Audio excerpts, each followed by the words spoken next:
welcome to Alongside Lauren. I'm Lauren and I'm so glad that we get to spend a little bit of time together on this Sunday afternoon to get a few bits and pieces prepared so that I feel very smug about being prepared for the coming week.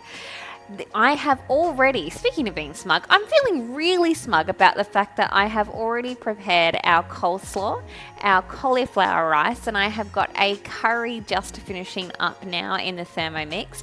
I have got chickpeas cooking away that are going to go in the curry as well, which means that I have got an opportunity to take a couple of moments to prepare something for our church morning tea, which we have in 2 weeks. Now, I'm not going to just leave this to languish in the fridge and potentially turn into some kind of primordial ooze. I will be putting this in the freezer once it is all cooked, and I was kind of feeling savoury vibes for our morning tea and thought that I would make an impossible quiche, which is basically just a fancy way of saying that I have got a quiche that I can't be bothered doing a base for. And it's also going to use up a few bits and pieces that I had kicking around the fridge as well, including a couple of cobs of corn that came from our fruit and veggie box, and we're getting a new one on Wednesday, so it's a perfect time for us to use it up. I've also got a whole heap of bacon in the freezer at the moment, so a good opportunity to use up some bacon.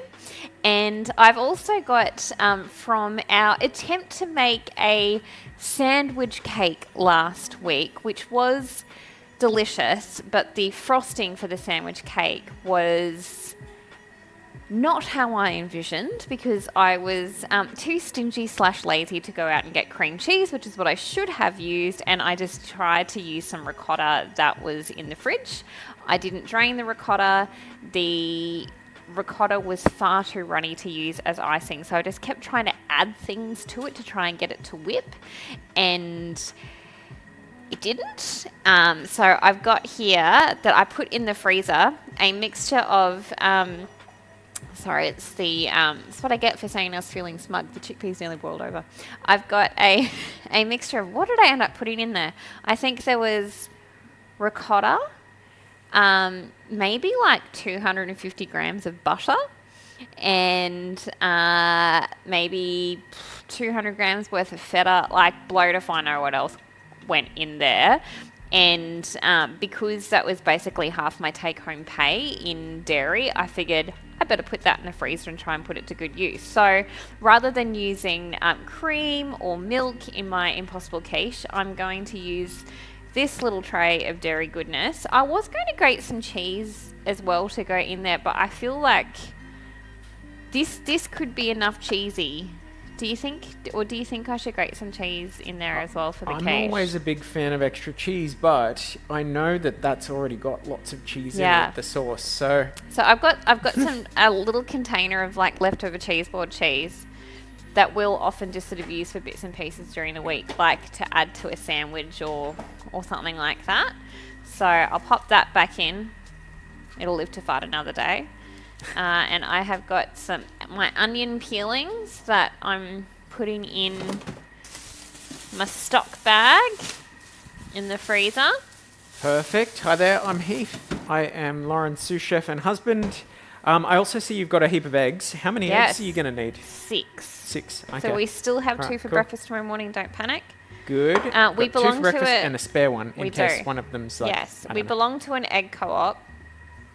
And It's the delivery cool. driver of the egg co-op, I know, we're the coolest kids. The deliverer,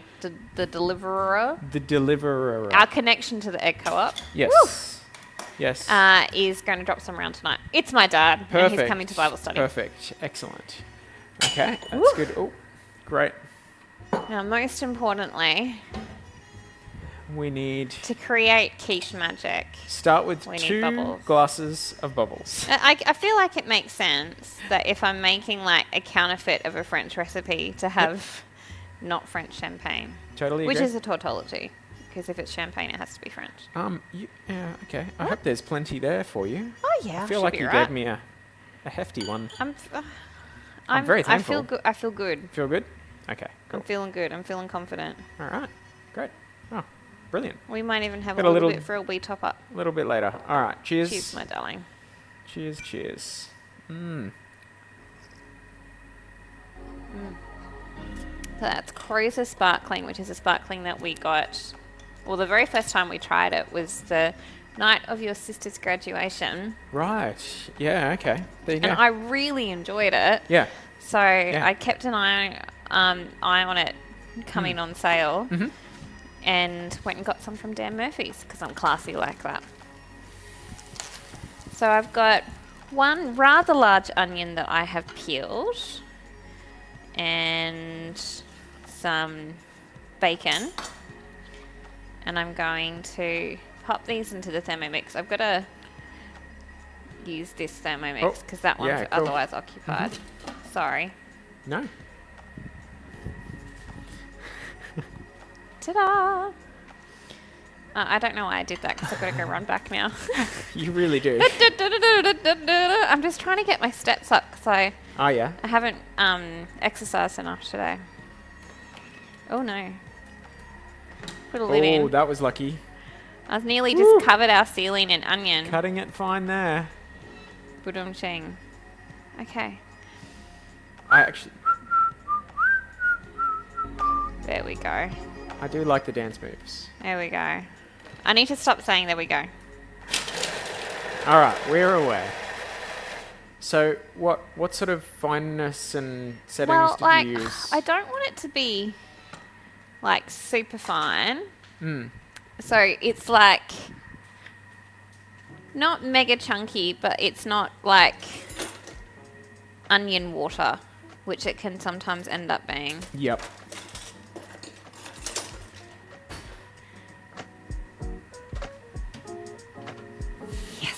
Hey! Hey! We found a scraper. That is a clean spatula. Good job. So I give that a scrape down. Scrape down. And the bacon. Oh, yep. So, because it's all getting chopped up, you just cut the bacon very, very broadly. Yeah. Yeah, nice. Because again, like I like to have like bits. Yeah, you don't want to miss out on bacon in each bite. That's part of it. So you get flavour. Yeah. But yeah, I like to also be able to define and tell that there's bacon in there. So remind me again, what have we got cooking on the other Thermomix? So I have got a Sri Lankan red beef curry. Okay. Which just smells amazing. It's one of the one of my favourite recipes to make in the Thermomix, but we haven't had it. I don't think we've had it all year. No, one of the cool things about it is you cook the spices, don't you? Yes. So I reckon one of the best things that you can do with the Thermomix is curry. Yeah. So by cook the spices, you're able to dry roast the spices and then grind them, and it just makes the most phenomenal curry. This was mine. It wasn't, but that's fine. I haven't actually taken a sip of it. Well, that's cool. I'm gonna drink this one. There's a bit more in it. No worries. A little bit of both. Delicious. Awesome. Right. So while the bacon and the onion cooks away, I'm going to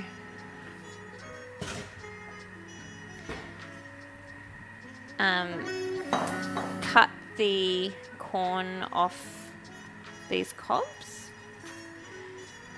which I don't know if I've ever done on the show before. Well, because it's slightly terrifying for other people. It's risky, isn't it? But it's going well so far.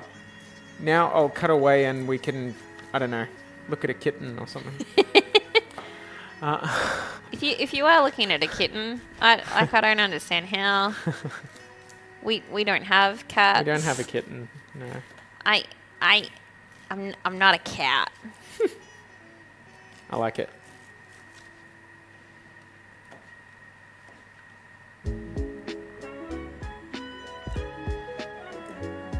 If you have also got a freezer bag full of like vegetable peelings and bits and pieces that you use for stock, corn cobs are amazing.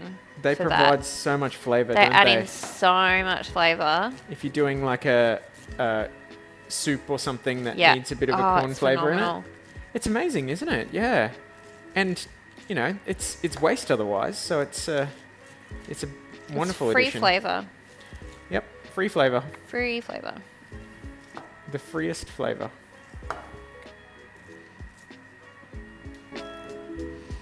Alright, I feel like I've made a very good mess. You got a decent amount of corn out of those two cobs. Yeah, it's amazing how much corn you can actually get off the two. And I was kind of, trying to think about what we might be able to do with the corn. And oftentimes, like if it, because we'll sort of go through periods of time where we'll get corn on the cob with our veggie box, and if it looks as though I'm going to struggle to find something to use it with, I'll just go through the process of cutting the corn off the cob and then just freezing it.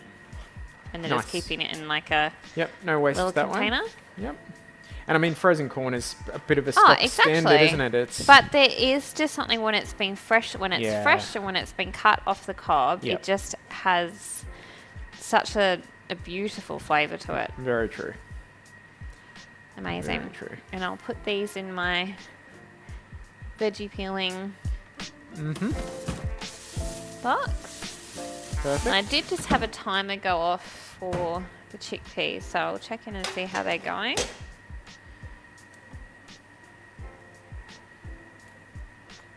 So what are you looking for to see how a chickpea is going? You just biting it? Yep. Very technical. Very technical. I like them when they've got a little bit of give to them, so they're not super smushy. But chickpeas that aren't fully cooked can be a source of how do I put this politely? Aren't they like they can poison? give you no, Oh. that's kidney beans. Oh, okay. But they can give you gas. I see. Yeah. So right. poison in a sense. Poison for your significant others. Yep, and anyone around you. That's what I mean. Yeah. Anyway, the less said about that, the better. Oh yeah. So that's the curry. It's smelling very good. Way to go. So when it comes to an impossible quiche, why is it called that? Because you feel like it shouldn't work, and then it does. Okay. Yeah. Is there more? Because you're not cooking it on pastry, but Yeah, it kind of right. makes its own base. It makes a It's really base. cool. Okay. It's all about its own base. It's all about that base. All about that base.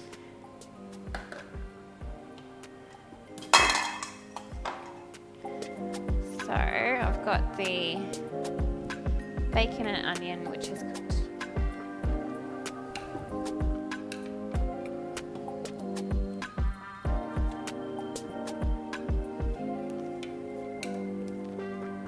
Probably a bit smushier than what I would like, but that's alright. It'll still taste good. Yeah. And I'll just put it in there with the cold corn, which will help to cool the bacon and the onion down, so because we don't want it to like partially cook the egg before we're ready. Oh, So we'll okay. just end up with like scrambled egg bits in the quiche, which I don't want. Yep. That makes sense. And what I will do is I will just very quickly grab some parsley, because parsley and egg is just, such a good flavour combination, I reckon. Like if you have scrambled eggs with chives and parsley, so good. And it's fantastic just to have fresh parsley in the herb garden ready to go.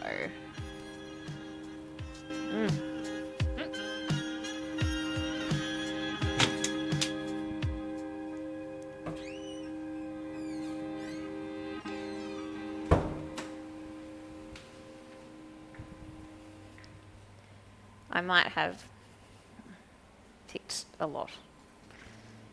Yo, yeah, brilliant. Okay.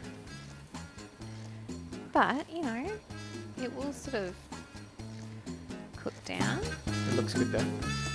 And it smells great. And because there's still a bit of heat in that bacon, you can smell the parsley.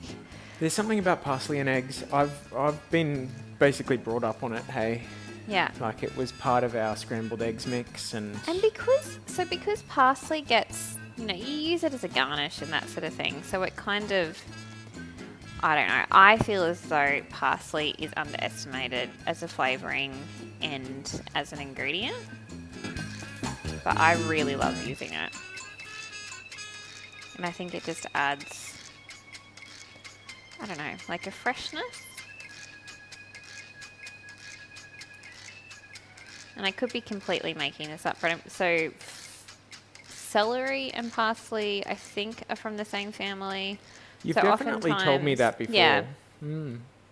So oftentimes, like if I'm, you know, out of parsley or what have you, and if I've got like fresh like a bunch of celery in the fridge, I'll use the young celery leaves sort of as a parsley replacement. Alright, so that's all been pulled there.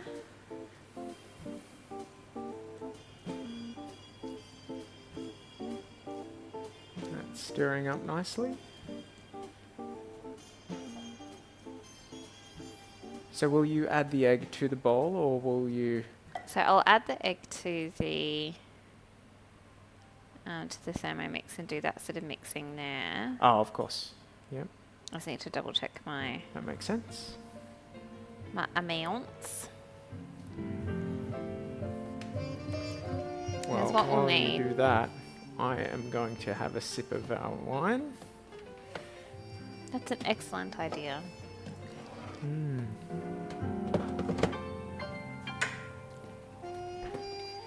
So I've got here my very elegant flour container. Mm-hmm. And we'll add in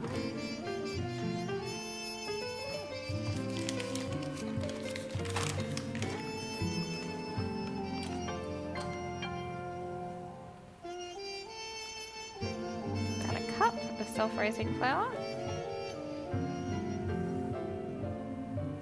Yeah, a cup and a bit because that's the end of the packet.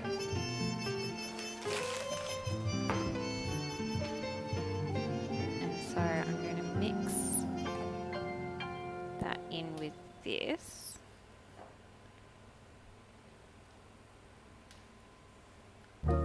What we can hear sort of merrily crackling away in the background while we do this, I've decided to have a crack at making my own some dried fruit that I will use in a Christmas cake for this year.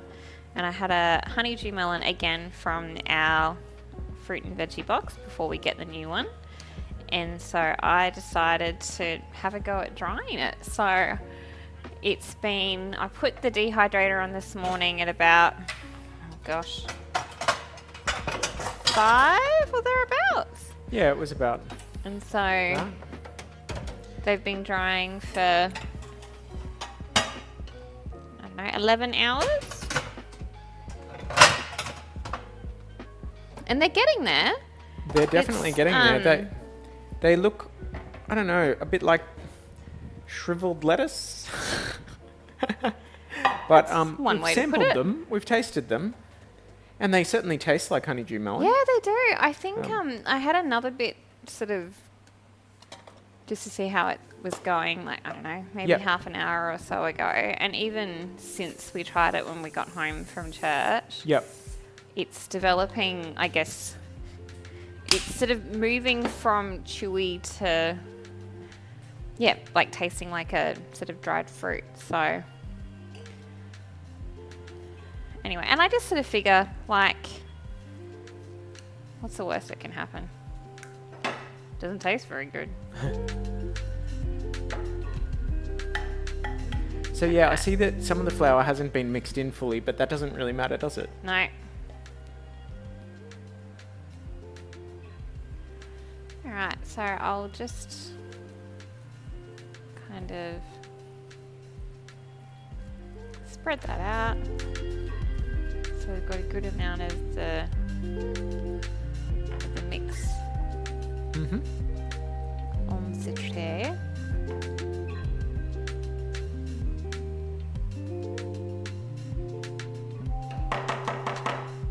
Wonderful. And then I'll pop that away. And then we've got 6 eggs.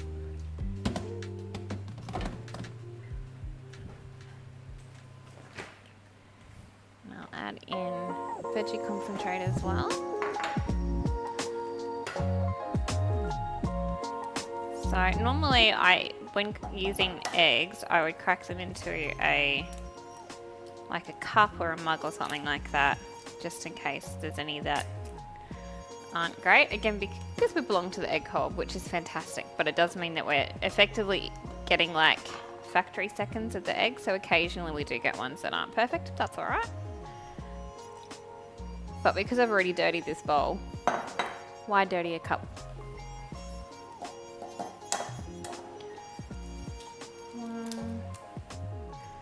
I love that I'm going to have to talk to myself about how many eggs I've done. 2. Yeah, you do need to be careful with that one. It's easy to lose track, especially with our eggs, because some of them are double yolkers, Yes. so they're not easy to count.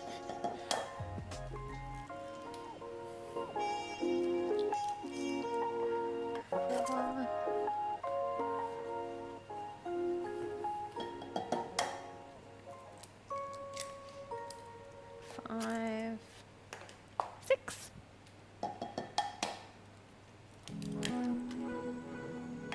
Like that, double yolker. Whee. Okay, so we'll pop the eggs in there. And we'll add in the miscellaneous dairy mix. Love it. Oh, wow. Yeah, so now it's spreadable. Yeah, we really needed it, that sort of consistency for the savoury sandwich cake. Anyway. But hey, the savoury sandwich cake, everybody loved it. It was delicious. Absolutely It was loved so it. much Yeah. fun. It was a lot of fun. Lots of people very impressed. A lot of compliments, like best sandwich cake I've ever eaten. Well, So that's not really a I'm compliment. not sure exactly. That's exactly. a statement. But it was also delicious. Absolutely delicious. So, yeah. Very, very good.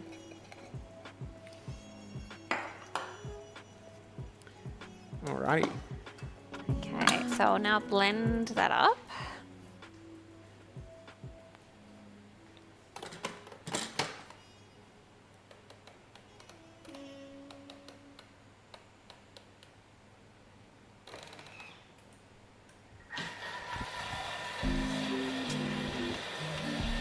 Have a little bit more bubbly.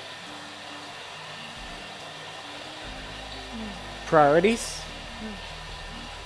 So I have found in the past that this recipe freezes really well, and it'll be the perfect thing. I usually work with our church morning teas. I do tend to work sort of like 2 weeks in advance. It's smart. I just Takes the I pressure just off make too. something, put it in the freezer, and then defrost it either the night before or the morning of. Okay, and now we just pour that sort of eggy, cheesy ricotta-y mix over the top. That is going to be outstanding, I think. I'm really looking forward to this one, hey. I know that I won't get much of it, but I will definitely make sure that I get some of it. Be like throwing elbows at the old ladies at church morning tea. Well, usually if I do a fruitcake, that's what happens. Yeah. So I've got the oven preheated to 180. And I'll pop that in.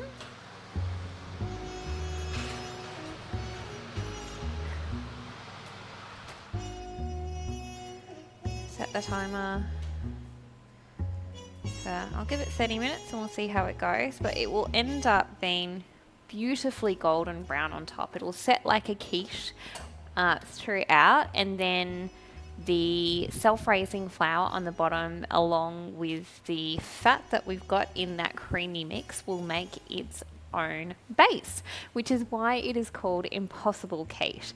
And I have had an impossible amount of fun getting bits and pieces prepared this afternoon that will make me very happy in the next fortnight when I remember that I'm on church morning tea. And I hope that you have also had an opportunity to do a few bits and pieces to get ready for your week as well. And we can't wait to do it all again next week on Alongside Lauren.